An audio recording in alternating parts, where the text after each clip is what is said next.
呀！我脸也没这个甲鱼大呀！这有多大呀？我脸也没这个甲鱼大呀！这种地方能抓到甲鱼，估计是什么？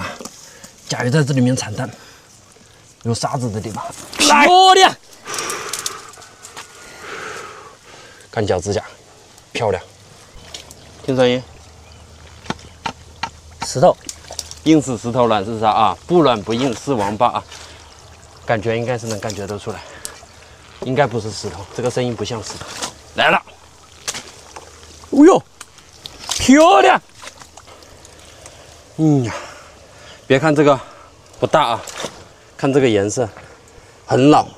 因为如果说不是那种老的，你像这种是巴西龟，不老的话，它底板不会烂，看到没有？拖痕，这是岁月的痕迹。哎，这个位置，等一下，等一下，拿掉。来了，甲鱼，什么？看到没？耶，看到载重没有？耶，上货了，耶！这边全边到这边的还有，这个甲鱼不小。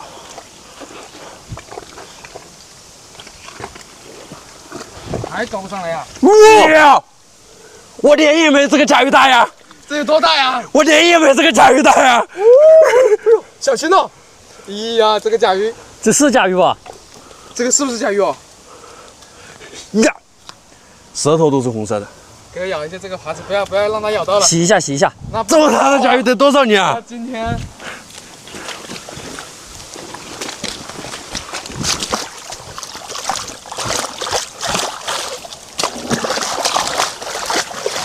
小心了你哦！哇，甲鱼，还是我感觉今天做梦都能笑醒了。你说这个甲鱼得有多大？我拿在手上感觉有10来斤吧，应该有吧？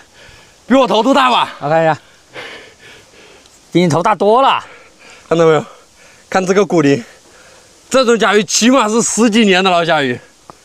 罗哥，说这个糖10多年没干过了。这只甲鱼给我，其他的给你了，好吧？你看够不够了？